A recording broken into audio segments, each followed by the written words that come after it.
Bungie has updated all of the exotic descriptions for the exotics coming out in Lightfall, and we'll be covering all of that in this week's Twab video. We've got This Week at Bungie 2/2/2023. Here we go. Starting from the beginning, we have a brief overview of all the stuff that they've recently changed in the game, like deep sight weapons are obtained at the helm, now have a daily rotation and everything like that. We'll skip past all of that because we've already covered this in previous videos, so keep that in mind.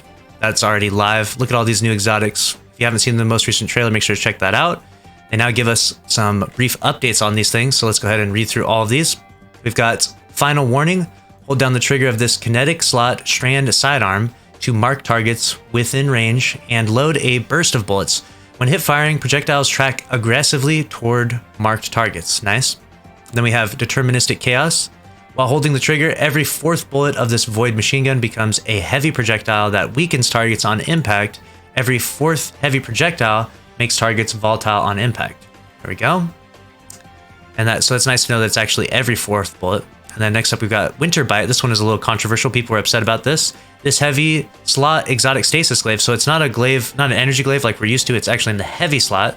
Fires a large ball of energy that locks onto nearby targets and freezes them. Some people were posting on Twitter saying that they disliked this, that this made this glaive not as interesting. We still don't know how strong it is in the game yet. Bungie could very well overtune this thing and make it unbelievably strong. So I would reserve your criticism until we actually have it in game. But let me know your thoughts down below. Do you think that makes this glaive less interesting? Then we have the, I don't know how to say this word, Sire Trachni's Facade. After grappling, this exotic helmet gives extra protection as hunters gain body armor. Only body, head still vulnerable, and flinch resistance. That sounds crazy. That sounds like hunters are about to absolutely rule the crucible with that thing. Holy crap. We've got Abeyant Leap. When Titans use their barricade, it gives them extra armor to its wielder and spawns 2 additional seeking projectiles that track targets aggressively and suspend them, which is nice. And it also is an interesting thing to note that it spawns 2 additional seeking projectiles, which means that normally when you're on Strand Titan, you probably give out 1 projectile. So interesting note there. Next up, we have Swarmers. This new exotic leg armor allows warlocks to create threadlings to infest and attack enemies after destroying a tangle. Very nice. And here we have another look at all of these. Good stuff. Weapons are changing. We did an entire weapon tuning article and podcast yesterday. If you want to watch that video, I highly recommend it. We have the brief, abbreviated version of it rather, and then we also have the full podcast version that's like 40 plus minutes long where we deep dive into everything, including the meta coming up with the machine guns, the changes to kinetic weapons, linear fusions, all of that. So I'd watch that because we'll skip past this for the Twab. We've got Bye Bye Blues for real this time. Early in Lightfall, we're planning to have powerful enemies drop Glimmer and occasionally a purple engram, whenever they would have dropped a blue engram to help keep your postmaster inventory clean. Additionally, we've recently boosted gunsmith reputation gains from other sources by 25% to help everyone rank up with Banshee 44 even faster. That's a nice change there.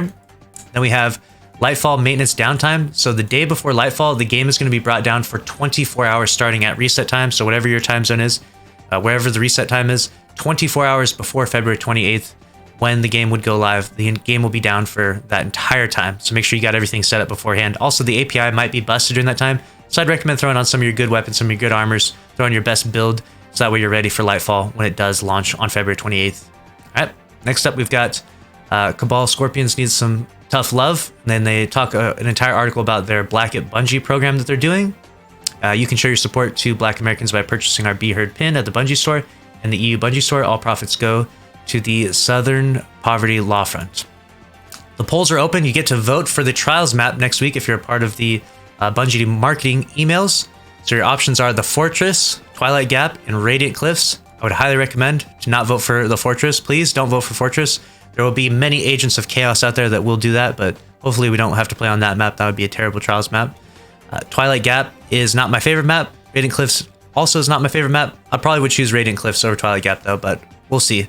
Time will tell. Let me know which one you'll be voting down in the comments below. Next up, we have the player support report, where they mentioned that beginning on Tuesday, January 31st, after hotfix 6307, Destiny player support began seeing reports of players who had recently deleted characters concerning character progression loss upon the reappearance of previously deleted characters. So basically the character regression bug like I've talked about. After an investigation into player logs, I slaughtered that. After an investigation into player logs, The team was able to identify and address the cause of the issue, and we believe only a limited population of players that had deleted an existing character within 48 hours of the release of the hotfix were affected. So keep that in mind. Just a small percentage of people, and it was people that had already deleted their characters, but definitely a big issue from the game and from Bungie's standpoint on the technical state of Destiny 2 right now. It's looking shaky. Hopefully they can get past some of this stuff and we don't have any more bugs of this nature from a technical standpoint in the future, because it's definitely scary. We want to reiterate to players that we take the safety of player data very seriously and are continuously working to ensure that player data remains safe and intact. We will continue monitoring the situation closely, though we believe the issue has been fully resolved. More information will be shared via Bungie help. So a lot of people have been asking me too, like, is it safe to play the game? I'm still playing the game every day. I'm not too worried about it. It is a cause for concern a little bit. Hopefully Bungie can get past these technical issues, but as it stands right now, I'm still playing every day. So just as a disclaimer. Then they give us a quick timeline of things. This is the last week of Iron Banner this week. The day before, the game will be down. February 28th is when Season 20 and Lightfall begins. And then also make sure you've claim your Prime Gaming rewards before February 28th, otherwise they will expire. Then we have Known Issues, Movie of the Week, Artist of the Week, and that's the rest. Let me know your thoughts down in the comments below. Make sure to subscribe if you want to stay up to date on all the news in Destiny 2. Smash the like button. See you in the next one. Later.